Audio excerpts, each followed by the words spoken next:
Some of y'all are not gonna like this video, but this is something that we have got to talk about. So at this point, I'm sure you guys know Megan Thee Stallion and Klay Thompson have broken up. Now, before I say anything else, let me say this. I like both Megan and Klay. Well, Klay, we still out on the verdict on that one, and I'm gonna tell you why. But I'm a huge fan of them both together and separately. Megan, she's a hot girl. She from the H. She a foodie. She a bad bitch. All the things that I am as well. You know what I'm saying? Plus, Megan is a lover girl, and I am too. And I think that that's what got her in this situation right now. Now, Klay Thompson, you guys know him. He's half of the Splash Brothers. Him and Stephen Curry was, dropping three-point shots all over Golden State. And now he is a shooting guard for the Mavericks. So he has 4 championship rings, and he has a new start with the Dallas Mavericks. So I really am a fan of them both, right? He's never in any drama. He's never in any mess. You never hear him in none of the bullshit. Like, they just seem like a good couple. Some would even say the in-game couple. Not me, because I don't live vicariously through none of these celebrities. I don't believe none of it, y'all, and I'm gonna tell you why. But anyway, before we get into all of that, hey, welcome back to my channel. And if you've never seen my face before, then hey, my name is Jessica Banks. Here we talk about anything that my mind could think of. Usually we're talking about how to become her in real time, but I also love to look at like social commentary and see what we can learn from other people's mistakes, right, y'all? I'm a huge proponent of you do not have to make the mistake to learn from it. And so that's what I want to talk about today. Now, I'm not saying that Megan made no mistakes, but I'm saying let's figure out how we can move better so we don't find ourselves in this situation, right? So if you're into all of that, guys, don't forget to like, comment, and subscribe. Join the tribe. Do all the things. Come on, let's talk about it. So, Megan and Klay. Megan is 31. I told you guys from the H, super cute. Everybody knows who Megan Thee Stallion is. She's been popping her shit way before this Klay thing, and she's gonna be popping her shit way after this Klay thing. She's on Broadway right now. She got the Popeyes meal. She's just doing her thing. Then we have Klay Thompson, who also is gonna be fine after this. I found out through all this stuff when I was researching for this video.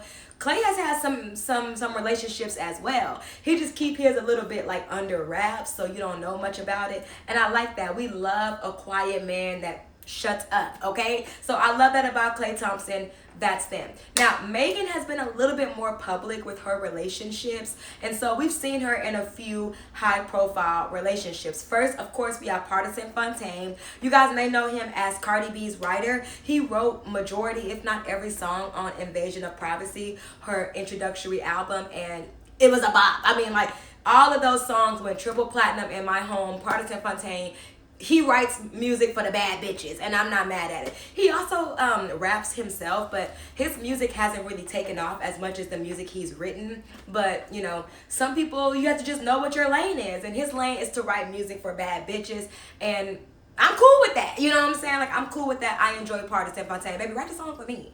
Write a song for me. I'm a bad bitch, and I'm trying to be famous, so let's make it happen, party. Anyway, so she was dating Pardison Fontaine. Cute guy, also very quiet. And one thing I did like about him at the time was he really held her down when all the mess was coming out with Tory Lanez. Okay, that's a good segue to Tory Lanez. Just another guy that she dated. Now, this one, y'all, she wanted to keep this one under wraps. And honestly, girl, I do not blame you, because all the mess that came from that situation, I wouldn't have wanted nobody to know that we was bumping pocket purses either, because what? Like, Tory Lanez is just so messy. Y'all know the situation, y'all. It was a mess.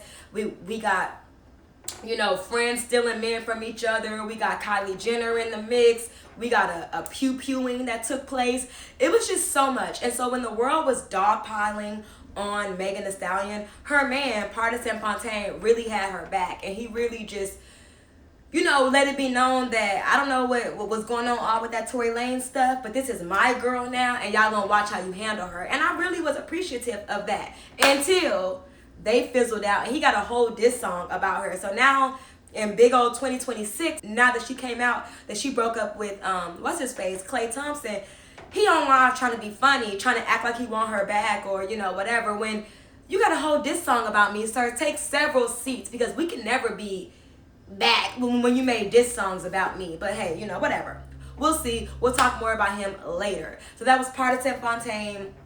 And then Tory Lanez and all the mess that went on with him. He's currently sitting down for 10 years, right, in the feds because of the alleged, at this point, is it even alleged? He's denying it, but the court of law have found him guilty, as well as all of his appeals have been denied because there have been no evidence that can overturn this guilty verdict. So I'm not going to say alleged. He pew-pewed Miss Megan Thee Stallion, and he's sitting down for 10 years for his crimes. Okay? And here's the deal, y'all. Like, side note, I might catch some lashings for this, but let me just say, I am a fan of Tory Lanez. Not the person, the musician. I personally think that Tory Lanez is an amazing artist. He is so versatile. He makes rock music, rap music, R&B music. Like, he can do almost everything, and he's just super talented. The double entendres, the bars. He came from the school of Drake, which y'all know Drake is my favorite. But, you know, I would not publicly align myself with Tory Lanez because as far as we know, he has harmed a woman, a black woman, and that's never going to be okay with me. But a lot of men and women have aligned themselves with Tory Lanez, and they always get the side eye from me, including my favorite Drake. Like, he's getting the side eye too because that's just not cute. We know that... Y'all, my cats are just, they got the zoomies. But we know that Tory Lanez is guilty of said crime as of right now. So aligning yourself with Tory Lanez just really ain't a good look. But when everybody was doing that, Partisan Fontaine stood in his square. He stood for his girl until he didn't. You know what I'm saying? So anyway, so that was that. And then we have her to date Klay Thompson. Now, this was like, finally, she got her a good guy. You know, Klay is known for just, you know, just being a good guy. Never in no mess, never in no bullshit, never in no drama. Just overall a good guy, right? We thought. Hold that thought. So everybody kind of saw this as like Megan, Ciara, and Russell Wilson's moment. And I want to talk about that because everybody loves to use the Ciara come up, if you will, as inspiration. Even me. So real quick backstory in case you've been living with Patrick under a rock. Quick backstory. So Ciara was dating a few people, Bow Wow, Future, just a few people, had a baby by Future. Everybody was really shocked by this because Ciara has always been known as like the good girl. Now that she's married and, you know, all of that, she's a lot more fun, a lot more free on the internet, twerking on her man, talking about making baby number 5, busting it open for her man. Now that's a lot more acceptable, but that's after the ring. That's after the foundation. That's after the babies. That's after she already solidified the good girl reputation. You see what I'm saying? So anyway, in Ciara's whole deal, it was like, the good girl messing with some bad boys, aka Future, and then finally getting the lover boy of her dreams, right? And so we all aspire for a Ciara Russell Wilson situation. And let me tell you something right now, y'all. I love me a good corny cornball type of nigga. I don't want my nigga all in the sauce, know all the trends, do all the things. Everybody was calling Russell Wilson corny. Give me the corny ass nigga. Give me a Russell Wilson. Give me a Damson Idris with his fine ass. Give me the anime nerd that don't nobody know that, but ooh, that be dropping that thing off. Give me the quiet, lame nerd. Like I've always been into that, and that's kind of who we thought Klay Thompson was. And so it was like the opposite, like Megan being the fun girl, the rebellious, the big old freak, hence her debut single or whatever. And now she got the good guy, right? But let's talk about why it didn't work out like Ciara and Russell Wilson for Megan. And let me tell y'all, now this is a part that y'all really not gonna like, some of y'all, but y'all know I might tell a joke, but I'll never tell a lie. I will never tell a lie. It's the fun girl versus the lover girl. You feel me? Ciara, objectively was a lover girl. Even when she was with Bow Wow, Future, and all those other delinquents, she was the lover girl. She's always been seen as the good lover girl that had some bad luck back in the day, but karma did its thing, and now she's with the lover boy. That's why we can accept that a lot more, and that's why people take Ciara a lot more serious when it comes to like relationships and being in a relationship. Now, take Megan. Megan is seen as the fun girl, the free girl, the promiscuous girl, the feminist, the one that was literally popping ass on Kamala Harris' campaign rally. And Personally, I had an issue with that back in the day, you know. And here's the deal. As a fun girl, like me, I'm sometimes perceived as a fun girl because I like to have fun. I like to be free. I like to, you know, do all the things. But I learned really quickly on, when men see you as the fun girl, no matter if you're a lover girl deep down, right? When they see you as the fun girl, you're literally only seen as temporary fun. Life cannot be fun all the time because that's just simply not sustainable and not realistic. And honestly, it gets a little boring. And so if you're just seen as the fun girl, the good time, the this and that, you're seen as vacation, but not the real life. And that's where I think Megan ran into. See, Klay was seeing her as a cute little vacation.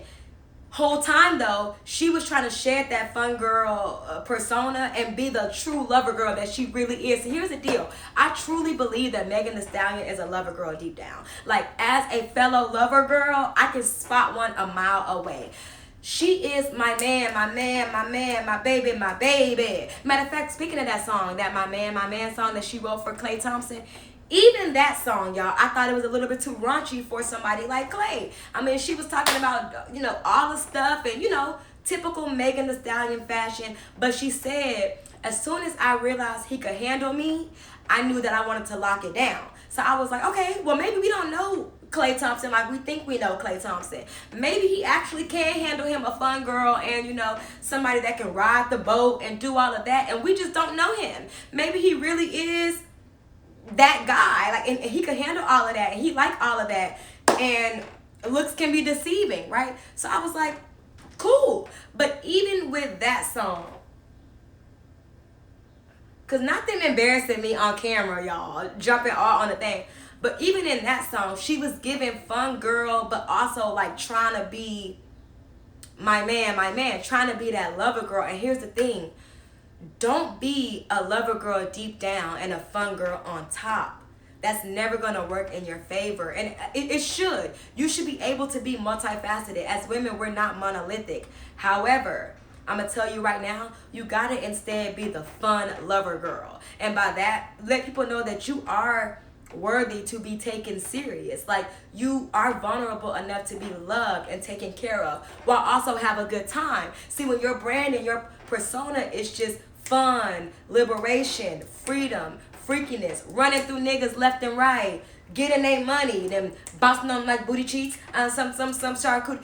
You treat a nigga like a death row meal. I treat a nigga like charcuterie. I'ma bounce at a nigga like booty cheeks. I mean, that's Megan Thee Stallion. And don't get me wrong, there's a time and a place for that. That shit went triple platinum in my house. I love that song. But you gotta know how to be like that with the girls, with the homies, right? And present another way when it comes to the male gaze. Now, here's the deal, because I do not want y'all to be over here talking about I'm telling y'all to be performative and put on a role and all of that, because that is also not sustainable. If we're all out here playing a role, that's not sustainable either, and you can't do that forever. Like, eventually the curtain has to close, you have to take your bow, and scene, right? And the scene is over. So I'm not saying that. I'm saying that if you know that you are a multifaceted bitch, when it comes to men, lead with the facet of you that they can actually take serious. Don't lead with the I'm so fun, I'm so free, all the niggas want me, and you can flex having me on your arm. Because the flex for these men is having you on their arm temporarily, being a notch on their belt temporarily, and then moving on for someone that they see more of a wifey type. See, I don't ever agree with academics, DJ Academic's big swollen chipmunk head ass, but he did say something that's so profound. And sometimes you gotta listen to the man them, because they be telling you how the man them think. And one thing that Academic said was, well, shit, like, Megan should respect Klay saying that he don't want to be with just her and he don't want to be monogamous, because all her music is talking about doing the exact same thing and running through men. Yeah, all of that music. But did you forget the my man, my baby song? And the answer is yes. He did forget it, because men don't focus on who you're trying to be right now. They focus on the overall picture and who you have shown that you are. You get what I'm saying? Now, I'm not saying that the fun girl doesn't deserve or desire the good guy, because a lot of times they do desire that and they damn sure deserve it.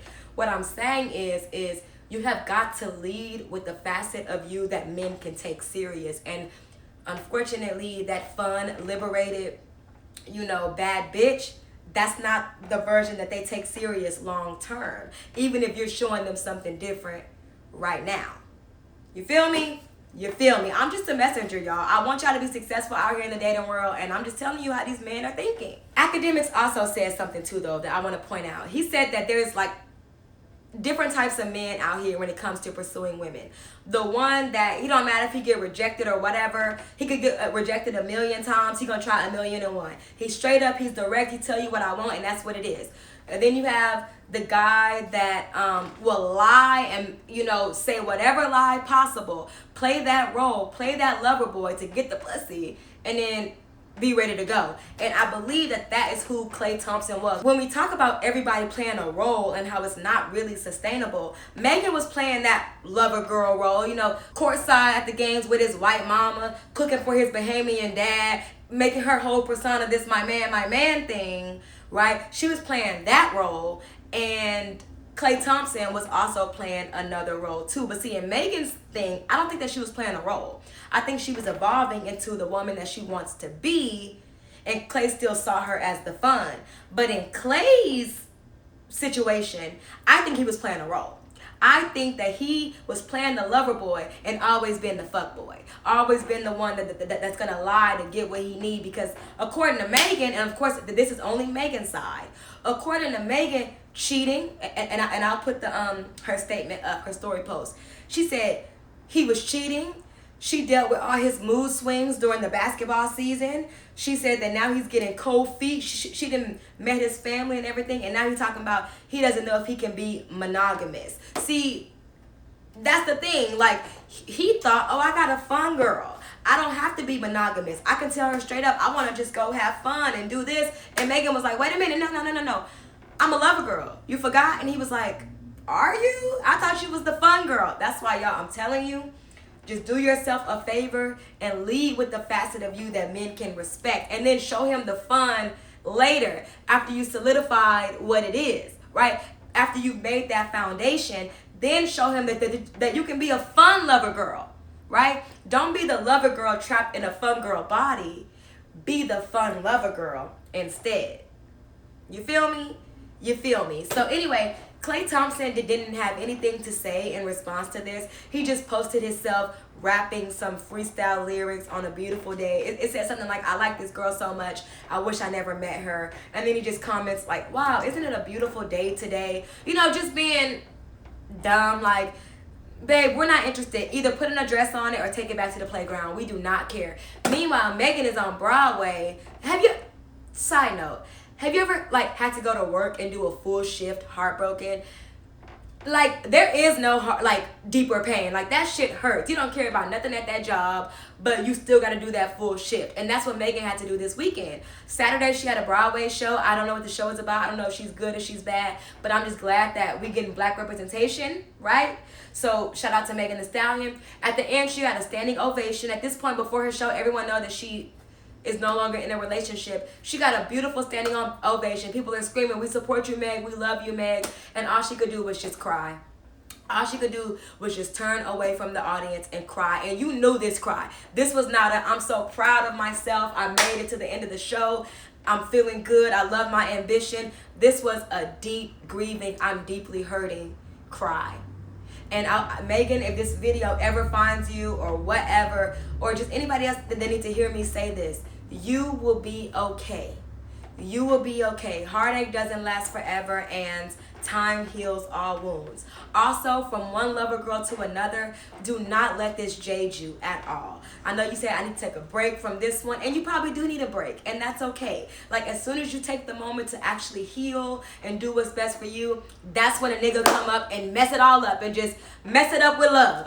Mess it up with love. So, just take the time, do the things that you need to do, but also don't feel bad about wanting to be in the company of a man. I love the company of men, my man, right? Not just a bunch of men, but like, you know, I get the idea. Like I said, from one lover girl to another, I get the idea of wanting to come home to your man every night and just like cultivating that relationship. I get it. Do not let this like jade you or make you hard on love. Like, just find something that's a lot more aligned with you. Take the time to heal. Find a real lover boy, not a fuck boy wrapped into a lover boy's body. And find someone that appreciates all facets of you too. So anyway, y'all, that's all I got for you guys. I hope that you really enjoyed this video. As always, make good decisions and wear sunscreen. Until the next time, I'll see you later. Bye. Bye.